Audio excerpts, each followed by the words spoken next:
여러분 말씀드리기에 앞서 꼭 정확하게 하셔야 합니다. 관공서나 해당 부서에 신청하실 때 해당 내용에 대해 정확하게 말씀을 하셔야 해요. 정확히 내가 받고자 하는 혜택이나 정보가 뭔지 담당 공무원이나 상담사에게 확실히 말씀하셔야 해요. 고령자 친화기업 채용 정보가 궁금해서 왔어요. 라든지 노인 공공근로 지원하려고 왔어요. 라든지 근로장려금 신청하러 왔어요. 라든지 확실하게 내용을 말씀하셔야 공무원이나 상담사가 정확하게 알려드리고 응대해 줍니다. 유튜브 보고 뭐 준다고 해서 왔는데요. 유튜브 봤는데 이런 혜택 있다던데요. 이런 식으로 문의하시면 유튜브 다 믿지 마세요. 그런 내용 없는데요. 무슨 말씀하시는지 제가 잘 모르겠어요 라고 말하면서 적극적으로 응대해주지 않습니다. 이거 꼭 기억하시고 오늘 내용 시청해주세요. 오늘 내용에서 문의하실 때는 노인 일자리 채용에 지원하고 싶어요 라고 정확하게 하셔야 합니다. 그럼 본론으로 바로 들어갈게요. 같은 분야에서 25년 넘게 어르신 일자리를 연구해온 박사장인우입니다. 현장에서 수많은 분들을 만나면서 느낀 점을 솔직히 말씀드리면요. 제일 많이 놓치시는 게 바로 신청 시기였습니다. 사실 정보만 알면 누구나 월 76만원까지 받을 수 있는데 모르고 지나쳐서 1년을 그냥 흘려보내는 경우가 정말 많았습니다. 집에서 건강은 괜찮은데 하루하루가 무료하시다는 분들, 자녀에게 손 벌리기 불편하다는 분들, 그런데 정작 어디서부터 시작해야 할지 모르겠다는 말씀을 정말 자주 듣습니다. 그래서 오늘만큼은 제가 알고 있는 모든 걸 그대로 알려드리려고 합니다. 2026년 신청이 이제 며칠 남지 않았습니다. 여러분은 오래 준비하고 계신가요? 지금부터 신청 기간부터 유형별 장단점, 실제 합격 사례까지 하나도 빠짐없이 정리해드리겠습니다. 끝까지 보시면 내년 한 해를 어떻게 보내실지 확실한 그림이 그려질 겁니다. 챕터 1 신청 기간을 놓치면 1년을 기다립니다. 많은 분들이 신청 기간이 언제인지 모르고 계십니다. 그러다 보니 지나가고 나서야 뒤늦게 알게 되는 경우가 대부분이에요. 주변에서 누가 신청했다는 이야기를 듣고서야 아, 내가 놓쳤구나 하고 후회하시는 분들이 한둘이 아닙니다. 왜 이런 일이 생길까요? 사실 신청 기간이 생각보다 짧기 때문입니다. 1년 내내 받는 게 아니라 딱 정해진 기간에만 모집을 하거든요. 그것도 보통 2주 정도밖에 안 되는 짧은 시간입니다. 게다가 주민센터나 복지관에서 적극적으로 홍보하는 것도 아니니까 본인이 직접 챙기지 않으면 그냥 지나가 버리는 거죠.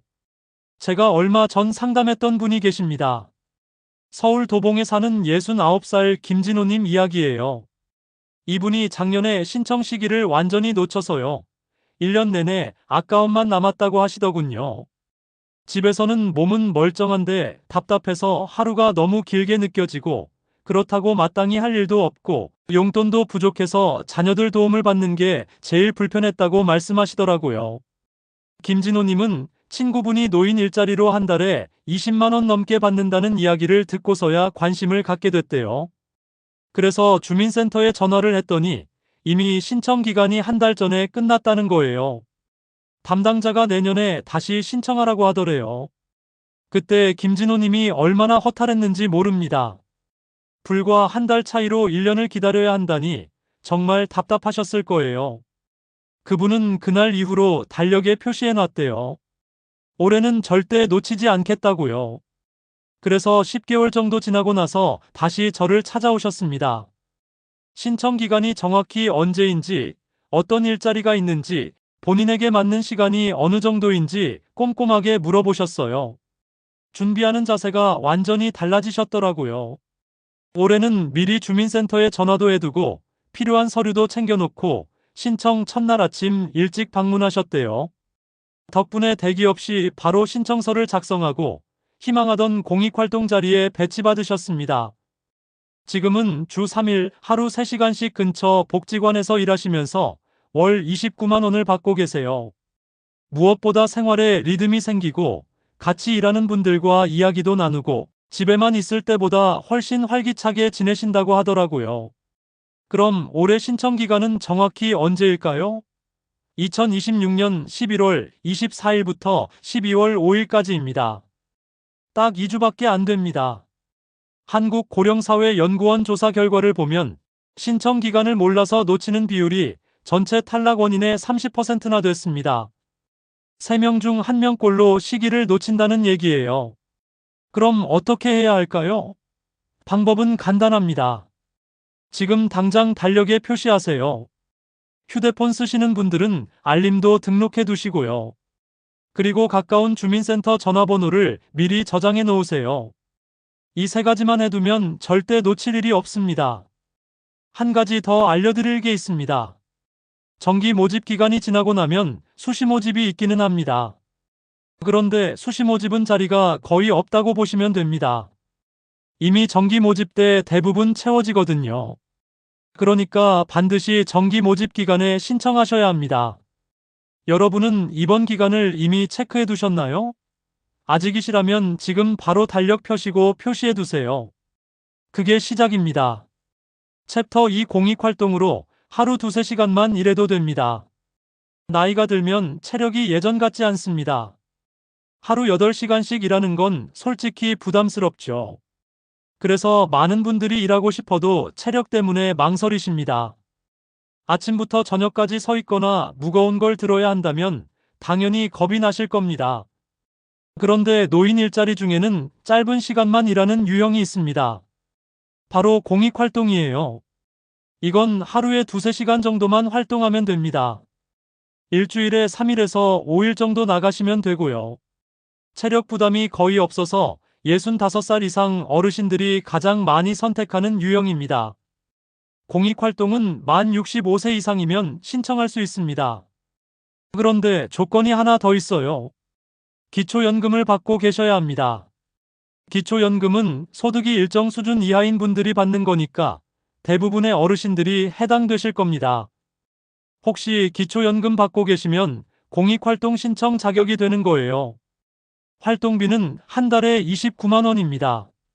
시간당으로 계산하면 많은 금액은 아니지만 짧은 시간만 일하고 받는 거라고 생각하면 괜찮은 편이에요. 무엇보다 집에만 있는 것보다는 월등히 낫습니다. 공익활동의 진짜 장점은 따로 있습니다. 단순히 돈을 버는 게 아니라 생활에 리듬이 생긴다는 거예요. 노후일상활동연구소 보고서를 보면 단시간 활동이 규칙적인 생활 유지에 큰 도움이 된다는 결과가 나왔습니다. 매일 정해진 시간에 나가서 활동하다 보면 자연스럽게 아침에 일어나게 되고 식사 시간도 규칙적으로 되고 밤에는 일찍 주무시게 되거든요. 제가 상담했던 70살 이순미님 이야기를 들려드릴게요. 이분은 남편분이 몇 년 전에 돌아가시고 혼자 사시는데 집에만 계시니까 하루하루가 너무 지루하다고 하셨어요. 아침에 일어나도 할 일이 없고 텔레비전만 보다가 하루가 가고 그러다 보니 우울한 기분도 자주 들고 밤에는 잠도 잘 안 온다고 하시더라고요. 그런데 자녀분이 노인 일자리를 알아보라고 권유하셨대요. 처음에는 이순미 님도 망설이셨어요. 내가 나이도 있는데 무슨 일을 하겠냐? 젊은 사람들도 일자리 구하기 힘든데 나 같은 늙은이를 누가 쓰겠냐? 이런 생각이 드셨대요. 그래도 자녀분이 계속 권하셔서 일단 주민센터에는 가보셨답니다. 주민센터에서 공익활동을 소개받으셨어요. 하루에 3시간 정도만 나오면 되고 하는 일도 어렵지 않고 집에서 가까운 곳에 배치해준다고 하더래요. 그래서 한번 해보기로 마음먹으셨대요. 처음에는 적응이 쉽지 않았답니다. 오랜만에 규칙적으로 외출하는 거라 아침에 일어나는 것도 힘들고 사람들 만나는 것도 조금 부담스럽고 그랬대요. 그런데 한 달쯤 지나니까 완전히 달라지셨어요. 아침에 일어나는 게 자연스러워지고 활동하러 나갈 준비를 하면서 오히려 기분이 좋아지더래요. 같이 활동하는 분들과 이야기도 나누고 점심시간에 함께 밥도 먹고 그러다 보니 웃는 일이 많아졌대요. 집에 돌아와서도 피곤하지만 기분 좋은 피곤함이라고 하시더라고요. 지금은 1년 넘게 활동하고 계시는데 밤에 잠도 훨씬 잘 오고 우울한 기분도 거의 사라졌고 무엇보다 하루하루가 의미 있게 느껴진다고 말씀하셨어요. 월 29만 원이라는 활동비도 받지만 그분한테는 돈보다 생활의 활력을 되찾은 게 더 큰 의미였던 거죠. 실천하는 방법은 어렵지 않습니다. 우선 평일 오전 시간을 비워두세요. 보통 오전 9시부터 12시 사이에 활동하는 경우가 많습니다. 그리고 가까운 활동지를 선택하세요. 멀면 출퇴근이 부담되니까요.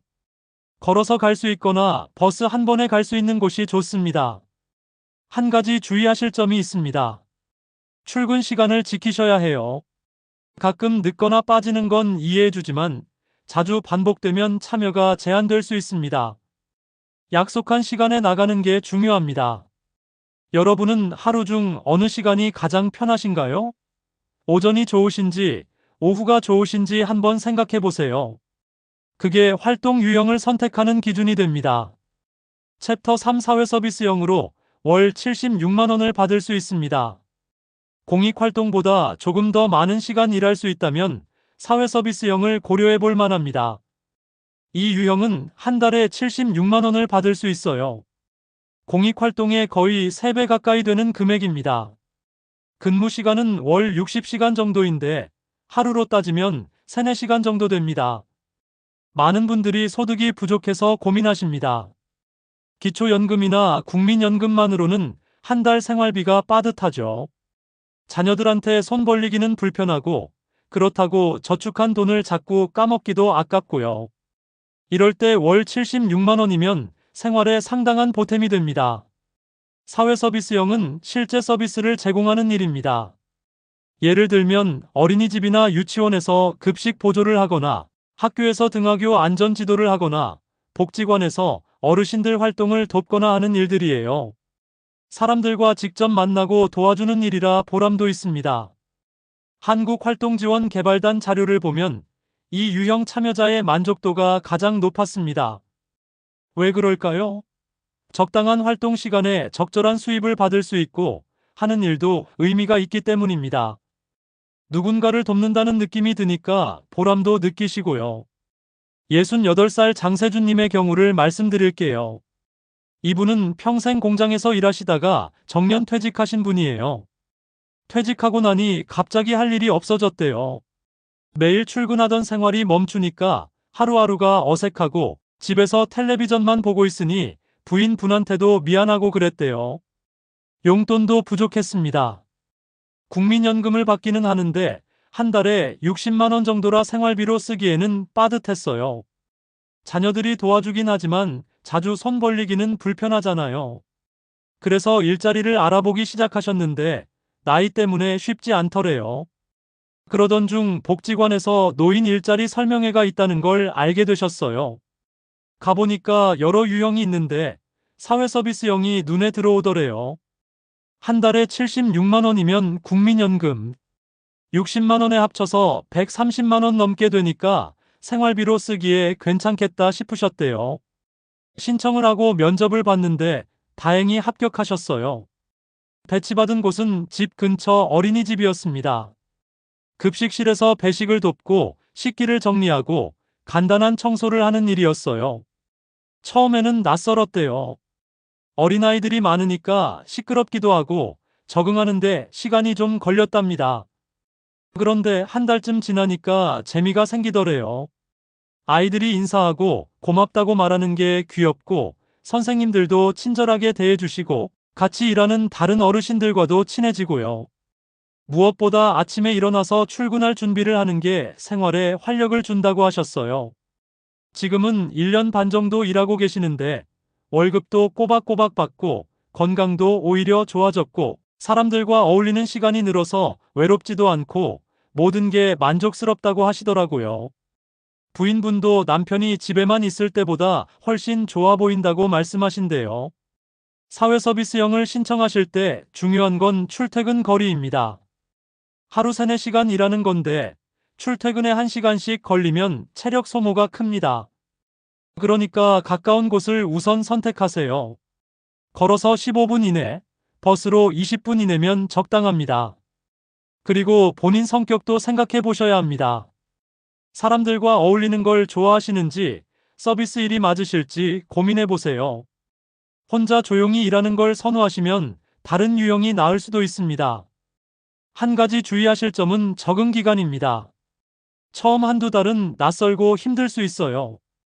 그런데 그 시기를 넘기면 대부분 만족하십니다. 너무 빨리 포기하지 마시고 조금 참고 적응해 보시길 권합니다. 여러분은 하루 3, 4시간 일하는 게 괜찮으실까요? 체력이 허락하신다면 사회 서비스형도 좋은 선택입니다. 챕터 4 시니어 인턴십으로 정규직까지 갈 수 있습니다. 노인 일자리라고 하면 보통 단시간, 적은 급여를 생각하십니다. 그런데 시니어 인턴십은 다릅니다. 이건 일반 회사에 취업하는 거예요. 월급도 회사에서 정한 급여를 받고 잘하면 정규직으로 전환될 수도 있습니다. 많은 분들이 나이 때문에 취업을 포기하십니다. 60 넘으면 아무도 안 뽑아줄 거라고 생각하세요. 실제로 일반 채용 공고를 보면 나이 제한이 있는 경우가 많으니까요. 그런데 시니어 인턴십은 정부에서 지원하는 프로그램이라 기업들이 적극적으로 채용합니다. 시니어 인턴십은 만 60세 이상이면 신청할 수 있습니다. 공익활동이나 사회서비스형보다 나이 기준이 낮아요. 그리고 소득 제한도 없습니다. 일할 능력과 의지만 있으면 누구나 지원할 수 있어요. 근무 조건은 회사마다 다릅니다. 보통 하루 8시간, 주 5일 근무를 기본으로 하고요. 월급은 최저임금 이상 받습니다. 2026년 기준으로 계산하면 월 200만 원 넘게 받을 수 있어요. 공익활동의 거의 7배, 사회서비스형의 3배 가까이 되는 금액입니다. 국가인력활용센터 분석 자료를 보면 인턴십 참여자의 절반이 정식 채용으로 이어졌습니다. 처음에는 인턴으로 시작하지만 일을 잘하면 정규직이 되는 거예요. 그러면 안정적으로 계속 일할 수 있습니다. 63살 백승호님의 사례를 들려드릴게요. 이분은 원래 건설 현장에서 일하셨는데 60살이 되니까 일감이 뚝 끊겼대요. 체력은 아직 괜찮은데 나이 때문에 일자리를 못 구하니까 답답하셨답니다. 집에 있으니 답답하고 그렇다고 노후 자금이 넉넉한 것도 아니고 일은 하고 싶은데 방법이 없더래요. 인터넷으로 일자리를 알아보다가 시니어 인턴십을 발견하셨어요. 처음에는 반신반의했대요. 나이 든 사람을 정말 뽑아줄까 설마 했는데 일단 신청은 해보기로 하셨답니다. 자격증이 있거나 특별한 기술이 있는 건 아니었지만 성실하게 일할 자신은 있으셨거든요. 서류를 넣고 면접을 봤는데 물류센터에서 연락이 왔대요. 인턴으로 한번 일해보지 않겠냐고요. 백승호님은 당연히 하겠다고 했습니다. 일단 3개월 인턴 계약을 하고 시작하셨어요. 하는 일은 물건을 정리하고 옮기는 거였는데 생각보다 힘들지 않더래요. 건설 현장에 비하면 훨씬 수월했답니다. 처음 한 달은 적응하는 기간이었어요. 젊은 직원들도 많고 시스템도 배워야 하고 컴퓨터도 써야 하고 그랬는데 옆 사람들이 친절하게 가르쳐줘서 금방 익숙해졌대요. 무엇보다 백승호님이 성실하게 일하셨어요. 지각도 안 하고 맡은 일은 꼼꼼하게 처리하고 힘든 내색도 안 하고요. 3개월 인턴 기간이 끝날 때쯤 상사가 부르더래요. 정규직으로 전환하겠다고요. 일을 잘한다고, 성실하다고, 계속 함께 일하고 싶다고 말해줬대요. 백승호님은 정말 기뻤답니다. 60 넘어서 정규직 직장을 갖게 될 줄은 꿈에도 몰랐대요. 지금은 1년 넘게 일하고 계시는데 월급도 210만 원 정도 받고 4대 보험도 들고 퇴직금도 쌓이고 있어요. 무엇보다 매일 출근하면서 보람을 느끼고 젊은 사람들과 어울리면서 활력도 생기고 경제적으로도 안정이 됐다고 하시더라고요. 시니어 인턴십을 준비하실 때는 사전 교육을 받아두시면 좋습니다. 워크넷이나 고용센터에서 무료 교육을 제공하는 경우가 많아요. 컴퓨터 기초, 직장 예절, 면접 준비 같은 걸 배울 수 있습니다. 이런 교육을 들으면 면접 통과 확률이 높아집니다. 그런데 주의하실 점도 있습니다. 하루 8시간 일하는 거라 체력이 필요해요. 본인 건강 상태를 잘 살펴보시고 결정하세요. 무리하면 몸을 상할 수 있으니까요. 그리고 젊은 직원들과 함께 일하는 거라 처음에는 적응이 필요할 수 있습니다. 열린 마음으로 배우려는 자세가 중요합니다. 여러분은 한 달에 200만 원 이상 받을 수 있다면 도전해보고 싶으신가요? 체력과 의지만 있다면 충분히 가능합니다. 챕터 5 신청은 생각보다 간단합니다. 많은 분들이 신청 과정이 복잡할 거라고 걱정하십니다. 서류도 많이 필요하고 절차도 어렵고 인터넷으로 해야 하는 건 아닌지 불안해하세요. 그런데 실제로는 생각보다 훨씬 간단합니다. 특히 주민센터에 직접 방문하면 담당자가 다 도와주거든요. 왜 이런 걱정을 하실까요? 요즘은 대부분의 일이 온라인으로 처리되다 보니 어르신들은 어렵게 느끼실 수밖에 없어요.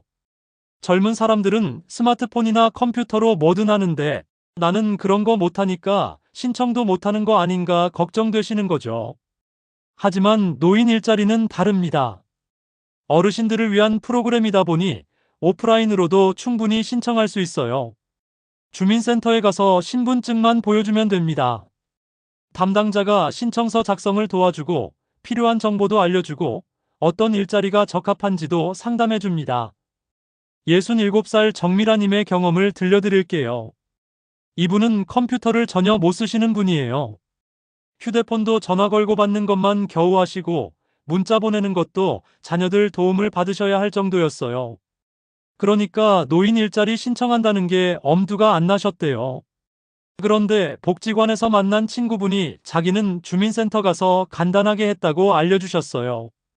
정미라님은 반신반의하면서도 한번 가보기로 하셨답니다. 집에서 가까운 주민센터를 찾아가셨는데 입구에서부터 안내 직원이 친절하게 맞아주더래요. 무슨 일로 오셨냐고 물어봐서 노인 일자리 신청하러 왔다고 하니까 바로 담당 창구로 안내해줬대요. 담당자가 자리에 앉으라고 하고 신분증 있냐고 물었어요. 주민등록증을 내밀었더니 복사하고 몇 가지 간단한 질문을 했답니다. 나이가 어떻게 되시는지, 혼자 사시는지, 가족이 있는지, 기초연금 받고 계시는지, 어떤 일자리를 원하시는지, 하루에 몇 시간 정도 일할 수 있는지, 이런 걸 물어봤어요. 정미라님이 대답하면 담당자가 컴퓨터에 입력하고 신청서를 출력해서 서명란에 이름만 쓰라고 했대요. 처음부터 끝까지 5분도 안 걸렸답니다. 정미라님은 깜짝 놀라셨어요. 이렇게 간단한 줄 알았으면 진작 할 걸 그랬다고요. 담당자가 신청은 끝났고 며칠 후에 연락 올 거라고 했어요. 그리고 일주일쯤 지나서 정말 전화가 왔대요. 공익활동 자리가 나왔다고 오리엔테이션 날짜를 알려줬답니다. 지금은 동네 경로당에서 청소하고 정리하는 일을 하고 계세요. 주 3일 하루 2시간씩만 나가면 되고 월 29만 원 받고 계십니다.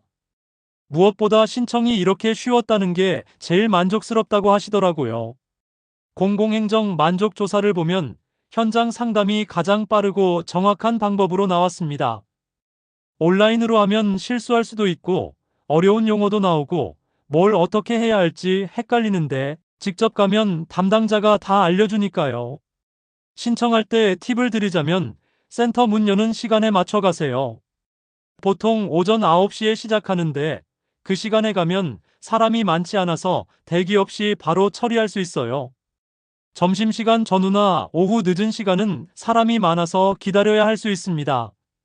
그리고 꼭 확인하셔야 할 게 있어요. 본인이 사는 주소지 관할 주민센터로 가셔야 합니다. 다른 동네 센터에 가면 신청이 안 돼요. 혹시 어느 센터로 가야 할지 모르시면 전화로 먼저 물어보세요. 담당자가 친절하게 알려줍니다. 만약 몸이 불편하셔서 직접 방문하기 어려우시면 대리 신청도 가능합니다. 가족이 대신 가서 신청할 수 있어요. 이때는 본인 신분증과 대리인 신분증, 그리고 위임장이 필요합니다. 위임장 양식은 주민센터 홈페이지에서 다운받거나 센터에 전화해서 팩스로 받을 수도 있어요. 인터넷 신청도 가능하기는 합니다. 복지로나 노인 일자리 홈페이지에서 할 수 있는데 컴퓨터나 스마트폰을 쓸 줄 아시면 편할 수도 있어요. 하지만 익숙하지 않으시면 굳이 온라인으로 하실 필요 없습니다. 직접 방문하는 게 훨씬 쉽고 확실합니다. 그리고 가족 중에 인터넷 잘하는 분이 있으시면 도움을 받는 것도 방법이에요. 자녀나 손주가 대신 온라인 신청을 해줄 수도 있거든요. 이때는 본인 정보를 정확히 알려주셔야 하고 본인 인증이 필요하니까 휴대폰은 본인이 직접 하셔야 합니다.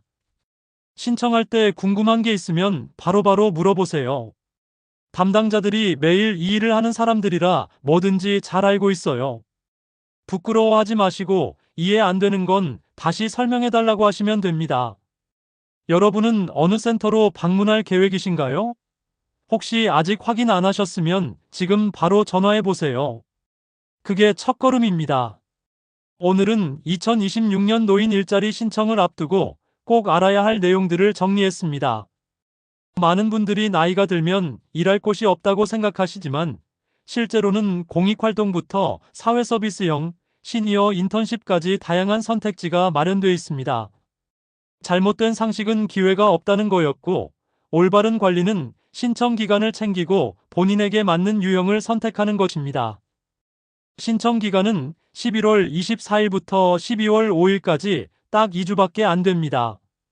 이 기간을 놓치면 1년을 기다려야 해요. 관리를 놓치면 어떻게 될까요? 1년을 둘러앉아 기다릴 수밖에 없고, 그동안 생활비 부담과 무료함이 더 커질 수 있습니다. 자녀들한테 손 벌리는 것도 불편하고 집에만 있으니 우울한 기분도 들고 건강도 나빠질 수 있어요. 반대로 제대로 신청하면 어떻게 될까요? 하루 두세 시간만 일하고도 월 29만 원을 받을 수 있고 조금 더 일하면 76만 원까지 받을 수 있습니다. 체력이 되시면 시니어 인턴십으로 월 200만 원 이상도 가능해요. 돈만 버는 게 아니라 생활 리듬이 생기고 사람들과 어울리면서 외롭지 않고 건강도 좋아지고 하루하루가 의미 있게 느껴집니다. 제가 오늘 드리고 싶은 당장 가능한 실천은 단 한 가지입니다. 달력에 11월 24일부터 12월 5일까지를 크게 표시하고 가까운 주민센터에 한 번만 전화해 보세요. 신청 기간 확인하고 어떤 일자리가 있는지 물어보세요. 준비는 이것만으로 충분합니다. 신청서 작성도 어렵지 않습니다. 주민센터에 가서 신분증만 보여주면 담당자가 다 도와줍니다. 5분이면 끝나요. 어렵게 생각하지 마시고 일단 가보세요. 가보면 생각보다 훨씬 간단하다는 걸 느끼실 겁니다. 다음 영상에서는 실제 합격률을 높이는 작성 팁과 상담 과정에서 많이 나오는 질문들을 정리해서 알려드리겠습니다. 면접에서 어떤 질문이 나오는지, 어떻게 대답하면 좋은지, 배치받은 후에는 어떻게 적응하면 되는지, 이런 실질적인 내용들을 준비했습니다. 여러분은 오늘 내용 중 가장 도움이 된 부분이 무엇이었나요? 댓글로 남겨주시면 다음 영상 만들 때 참고하겠습니다. 구독과 좋아요, 알림 설정까지 부탁드립니다. 여러분의 노후가 더 풍요로워지기를 진심으로 바랍니다. 감사합니다.